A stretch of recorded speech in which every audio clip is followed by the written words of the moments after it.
আপনারা দেখলেন মেহের আফরোজ শাওনকে জুতা পেটা করা হচ্ছে। এটা একটি প্রতীকী জুতা পেটা।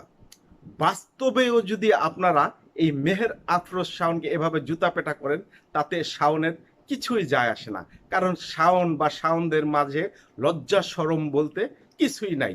তাদের দরকার ভাইরাল হওয়া আর নোট নোট টাকা দরকার, তাদের টাকা চাই। আর আমি এই শাওনের ফাঁসি চাই। আবারও বলছি, ফাঁসি চাই। কেন ফাঁসি চাই? তর্ক নয়, যুক্তিতে আসুন। এক নাম্বার কারণ হলো, বাংলাদেশে যখন বইয়ের বাজার, বই মেলা, বিভিন্ন নাটক, উপন্যাস, কবিতা সবকিছু ভারতের দখলে, ভারতীয় লেখকদের দখলে, ঠিক সেই সময়ে বাংলাদেশে আবির্ভাব ঘটে এক উজ্জ্বল নক্ষত্রের। যেই নক্ষত্র এশিয়ার সেরা, যেই নক্ষত্র বিশ্বের মধ্যে নাম করা, সেই নক্ষত্রের নাম হলো হুমায়ুন আহমেদ। যেন বাংলাদেশে লেখার জগতে, উপন্যাসের জগতে, নাটকের জগতে এক জাদুকর। যখন হুমায়ুন আহমেদ জনপ্রিয়তার তুঙ্গে, ঠিক সেই সময়ে ভারতীয় লেখকদের টনক নড়ে। তারা এক মিশনে নেমে যায় কিভাবে হুমায়ুন আহমেদকে ডাউন করা যায়, কিভাবে হুমায়ুন আহমেদের বাজারকে ধ্বংস করা যায়। তারা বাংলাদেশে এই হুমায়ুন আহমেদের বিরুদ্ধে এজেন্ট নিয়োগ করেন। সেই এজেন্টকে আপনারা জানেন, তার নাম হলো তহুরা আলী, যিনি শাওনের মা। আওয়ামী লীগ আমলে মহিলা কোঠায় 2বার এমপি ছিলেন। সেই তহুরা আলী তার কচি কন্যা শাওনকে হুমায়ুন আহমেদের পিছনে লেলিয়ে দেন। শাওন তার যৌবন দিয়ে, শাওনের আরেকটি গুণ ছিল গান গাইতে পারে, তার গান দিয়ে হুমায়ুন আহমেদকে কাবু করে ফেলেন, হুমায়ুন আহমেদকে ব্ল্যাকমেইল করে ফেলেন এবং হুমায়ুন আহমেদকে বাধ্য করেন তাকে বিয়ে করতে। আপনারা লক্ষ্য করবেন, এই শাওনকে বিয়ে করার পর থেকেই হুমায়ুন আহমেদের কলম আর আগের মতো চলতেছিল না।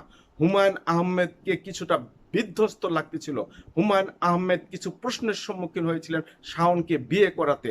তিনি লজ্জিত হয়েছিলেন। অনেকেই বলে থাকেন যে হুমায়ুন আহমেদ ক্যান্সার হয়ে মারা গেছেন। আসলে তা না, তিনি বিধ্বস্ত হয়ে তার ব্রেন স্ট্রোক হয়েছিল। হুমায়ুন আহমেদকে নিয়ে শাওন যখন বিদেশে চিকিৎসায় যান, বিদেশে চিকিৎসায় ছিলেন, তখন আরও একজন ব্যক্তি ছিল যিনি শাওনের প্রেমিক হিসেবে ওই সময় ব্যাপক পরিচিতি লাভ করেছিলেন। তিনি একজন বই প্রকাশক। হুমায়ুন আহমেদকে বিদেশে একটি রুমে একা ফেলে রেখে ওই প্রেমিককে নিয়ে শাওন বিদেশের অলিতে গলিতে, মানে বার, রেস্তোরাঁ, সব জায়গায় আনন্দ ফুর্তি করে বেরিয়েছেন। আর হুমায়ুন আহমেদ রুমের ভিতরে একা একা ধুকে ধুকে মরেছেন। কথিত আছে মরার সময় হুমায়ুন আহমেদ একা খাট থেকে পড়ে গিয়েছিলেন, সেই যে পড়লেন আর উঠতে পারেননি। আপনারা বলবেন হুমায়ুন আহমেদ মারা গেছে? নো, আপনারা আরো গভীরভাবে ভেবে দেখেন, হুমায়ুন আহমেদকে মেরে ফেলা হয়েছে এবং মেরে ফেলেছেন এই শাওন।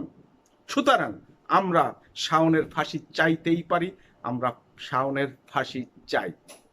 এখন আসি 2 নম্বর পয়েন্টে। 24 জুলাই বিপ্লব বা জুলাই আন্দোলন বা জুলাই যুদ্ধ, এর পরে এই শাওনের কথা, বিভিন্ন পোস্ট, বিভিন্ন আচরণ, বিভিন্ন কর্মকাণ্ড সম্পূর্ণ এই জুলাই যুদ্ধের বিরুদ্ধে।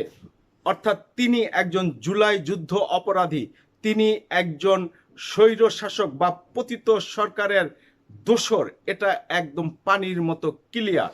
এবং সম্প্রতি তিনি যে নোংরা ভাষায় পোস্ট দিয়েছেন, এমন নোংরা ভাষায় বক্তব্য বা এমন নোংরা ভাষার পোস্ট সাধারণত বস্তির লোকজন দিয়ে থাকেন, সাধারণত পতিতালয় বা ওই দৌলদিয়ার লোকজন দিয়ে থাকেন।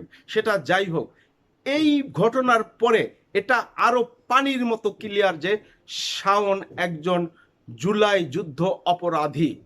71-এর যুদ্ধ অপরাধে যদি নিজামী মুজাহিদদের ফাঁসি হয়, তাহলে জুলাই যুদ্ধ অপরাধীদের কেন ফাঁসি হবে না? প্রচলিত আইনে যদি ফাঁসি দেওয়া না যায়, সেখানেও নজির আছে। জামায়াতের নেতা কাদের মোল্লার যখন প্রচলিত আইনে ফাঁসি দেওয়া যাচ্ছিল না, তখন তৎকালীন সরকার আইন পরিবর্তন করে কাদের মোল্লাকে ফাঁসি দিয়েছিল। আমি বর্তমান সরকারকে বলবো, প্রয়োজনে আইন পরিবর্তন করে এই শাওন এবং শাওনদেরকে ফাঁসি দেয়া হোক, ফাঁসি কার্যকর করুন, অথবা বাংলাদেশে কিন্তু আবারও বড় ধরনের মব সৃষ্টি হতে পারে, বাংলাদেশে কিন্তু গৃহযুদ্ধের ক্ষেত্র তৈরি হতে পারে। প্রিয় ভিউয়ার্স, আপনারা যদি আমার এই বক্তব্যের সাথে একমত প্রকাশ করেন তাহলে একটি লাইক দিয়ে বক্তব্যটিকে আরও একটু ছড়িয়ে দিন, অনেক মানুষকে দেখার বা শোনার ব্যবস্থা করে দিন। আমি সবসময় অন্যায় অনিয়মের বিরুদ্ধে প্রতিবাদ করার চেষ্টা করি।